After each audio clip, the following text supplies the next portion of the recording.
Pay স্কেলটাকে বেসিকটাকে ভেঙে যদি 3 ধাপে দেওয়া হয়, তাহলে কিন্তু যারা নিম্ন বেতনে চাকরি করেন তাদের কোনো লাভ হবে না, লাভ হবে না।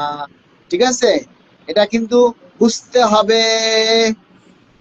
ঠিক আছে, বেসিক ভেঙে 50% যদি দেওয়া হয় তাহলে কিন্তু নিম্ন বেতনের যারা আছেন তাদের কোনো লাভ হবে না, বুঝতে হবে। আর যদি আপনারা সবাই পুরো বেসিকটা চান তাহলে দাবিটা করতে হবে, করতে হবে। ঠিক আছে, পড়ালেখা করার দরকার নাই, কিন্তু বেসিকের দাবিটা করতে হবে। না না, এটা তো ছাত্রদের করি নাই।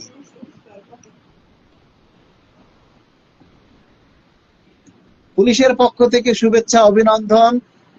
শুভেচ্ছা অভিনন্দন পরে দিবেন, যেদিন গেজেট হবে সেদিন দিবেন, অথবা যেদিন বেসিক বাজেট ঘোষণা হবে সেই বাজেটে যখন আমাদের জন্য বরাদ্দ রাখা হবে তখন সবাই মানে অভিনন্দন জানাবেন। সৎ লোক খুঁজে পাওয়া মুশকিল, অবশ্যই সৎ লোক ভাই, আমাদের তো কোনো ইনকাম নাই। আমরা কি অসৎ মনে করছেন? আমাদের তো কোনো হারামের ইনকাম নাই, আমাদের তো কোনো ঘুষ নাই, তাহলে আমরা কি করব বলেন? আপনার অগ্রণী ভূমিকার কথা ইতিহাসে স্মরণীয় হয়ে থাকবে ফাতেমা পারভিন। সরকার কি দেখে না? ৮,২৫০, সরকার কিছুই দেখে না। সরকারকে যেটা বোঝানো হয় সরকার সেটাই বোঝে। সরকারকে যেভাবে আমলারা সচিবরা বুঝায় সরকার সেটাই বুঝে। সরকার বাজারে আইয়া বাজার দেখে না। সুতরাং এই চিন্তা করে লাভ নাই, সরকার বাজারে আইসা বাজার দেখে না। তাওরাত আহমেদ, তাওরাত আহমেদ কিডা? প্রোফাইলে দিছেন মেয়ে মানুষের ছবি, নাম দিছেন তাওরাত, বুঝি না কিছুর ভাই। নিজের বউয়ের আইডি দিয়ে, বউয়ের ছবি দিয়ে কেন আইডি প্রচার করতে হবে? তাওরাত হোসেন নাকি তাওরাত আহমেদ? হ্যালো, হ্যালো, আসসালামু আলাইকুম ভাইয়া। হ্যালো, হ্যালো, আসসালামু আলাইকুম। ওয়ালাইকুম আসসালাম। মালিক ভাই, আমি ঢাকা মেডিকেল ফিলোরেস্ট আপনার বলছিলাম। ও আচ্ছা আচ্ছা, আপু ভালো আছেন? জি আলহামদুলিল্লাহ, আপনার সঙ্গে আমার দেখা হয়েছিল প্রেস ক্লাবে 16 আচ্ছা তারিখে। আচ্ছা, বলেন একটু, ক্যামেরার সামনে আসেন। আচ্ছা স্যার।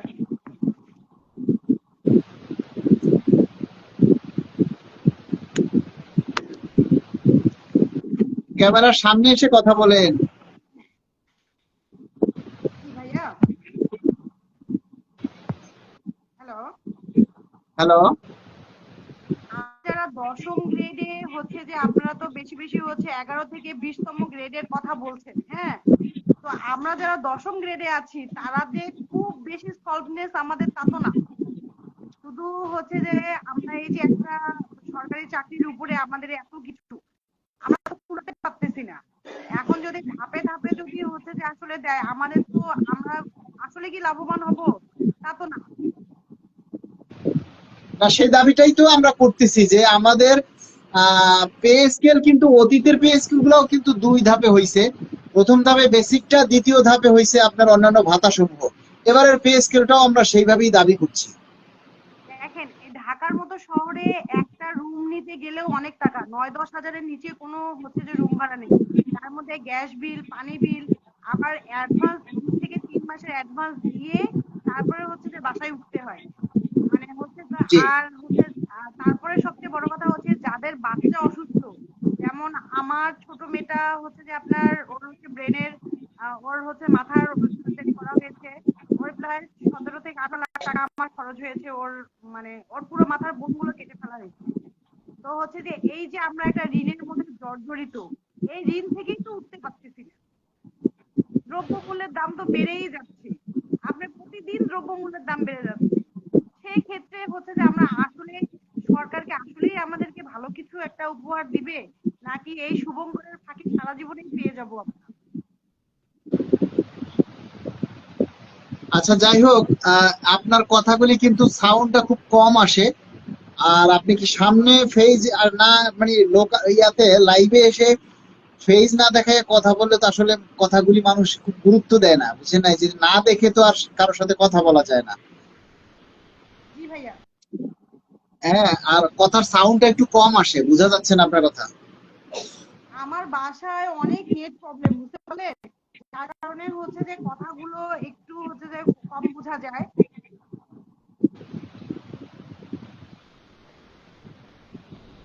হ্যালো। এরপরে কি ভাইয়া আপনারা কি আর কোনো আন্দোলনে বা হচ্ছে আর কোনো প্রেস ব্রিফিং করবেন কি? না, আসলে এই মুহূর্তে তো আর আমাদের আর আর এখন এই আপাতত আর কোনো আন্দোলনে যাওয়ার সুযোগ নেই। তবে আগামী ৫-৬ তারিখ, ৭ জুনের আগে, আগামী ৫-৬ তারিখে চট্টগ্রামে আমাদের একটা সমাবেশ হতে পারে। চট্টগ্রামে? হ্যাঁ। এই ঢাকার ভিতরেই করেন, কারণ হচ্ছে যে আপনার ঢাকার মধ্যে করলে হবে কি যে হচ্ছে সবাই সরকার খুব তাড়াতাড়ি জানতে পারবে। যেমন আপনি প্রেস ক্লাবে হচ্ছে যে 16 তারিখে যে ইয়েটা করছেন, এটাতে কিন্তু অনেক লাভবান হওয়া গেছে। কারণ হচ্ছে সচিবালয় থেকে হচ্ছে প্রেস ক্লাব তো কাছাকাছি, এখন সরকারের হ্যাঁ, অবশ্যই আমরা জানতে 16 তারিখে যে প্রোগ্রামটা করছি এটা অনেকটা কাজে আসছে, অনেকটা গুরুত্ব আসছে। প্লাস তার 2 দিন আগে আমরা সচিব কমিটির কাছে দ্রুত সুপারিশ দেওয়ার জন্য আমরা স্মারকলিপি দিয়েছিলাম। সবকিছু মিলিয়েই আমরা এই যে চট্টগ্রামে প্রোগ্রাম করেছি, তারপরে মানিকগঞ্জ, এরপরে হ্যাঁ পটুয়াখালী, আপনার খুলনা, প্রত্যেকটা পরপর কতগুলি আপনার প্রোগ্রাম আমরা করেছি, এগুলি কিন্তু অনেক গুরুত্ব বহন করছে। আর এই সরকার আসার পরে তো আসলে আমরা ছাড়া আর কেউ রাস্তায় আন্দোলন করে নাই, কোনো প্রোগ্রাম কর্মসূচিও কেউ দেয় নাই। না, এটা আপনার প্রত্যেকটা ভিডিও আমি হচ্ছে যে দেখি, প্রত্যেকটা হচ্ছে যে ইয়েতে আমি কমেন্ট করি। আর হচ্ছে যে হয়তো বা যেতে পারি না কারণ আমার বাচ্চাটা অসুস্থ, কিন্তু তারপরে 16 তারিখে আমি হচ্ছে নাইট ডিউটি করতেও আমি হচ্ছে যে গেছি।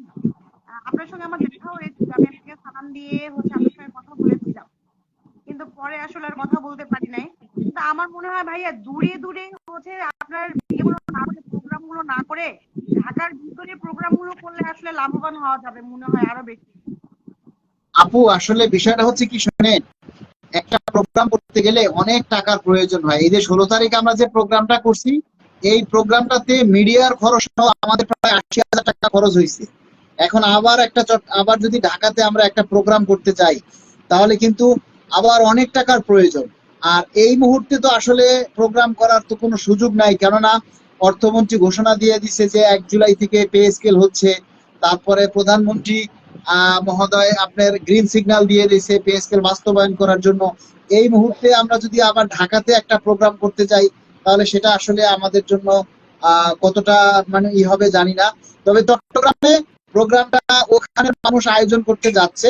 তবে চট্টগ্রামের প্রোগ্রামটা হবে শতভাগ পে স্কেল বাস্তবায়নের জন্য, শতভাগ বেসিক বাস্তবায়নের দাবিতে, শতভাগ বেসিক বাস্তবায়নের দাবিতে আমাদের চট্টগ্রামের যে প্রোগ্রামটা, এ ব্যাপারে আমরা আসলে একটু পদক্ষেপ নিচ্ছি, দেখা যাক কি হয়।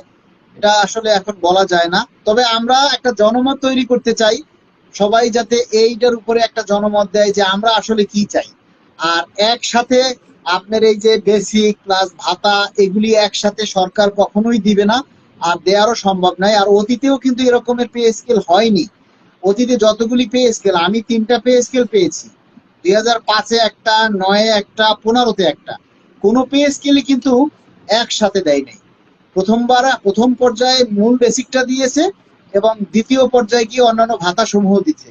তো এক্ষেত্রে এবারে যেহেতু একটা বহির্বিশ্বের একটা মন্দা, যে এই যে যুদ্ধের একটা অবস্থা তৈরি হয়েছে ইরানে, তারপরে আপনার এখন দেশের অর্থনৈতিক অবস্থা, সবকিছু মিলিয়ে সরকার চাইলে কিন্তু, যে আমরা চাচ্ছি 2 ধাপে, প্রথম ধাপে আগের মতোই, প্রথম ধাপে আমরা 2 ধাপে, প্রথম পর্যায়ে বেসিকের শতভাগ, আবার দ্বিতীয় পর্যায়ে অন্যান্য ভাতা সমূহ। তবে সরকার যদি চায়, আর্থিক সমস্যা থাকে, সেক্ষেত্রে ভাতা সমূহকে সরকার 2 ভাগে ভাগ করে দিতে পারে।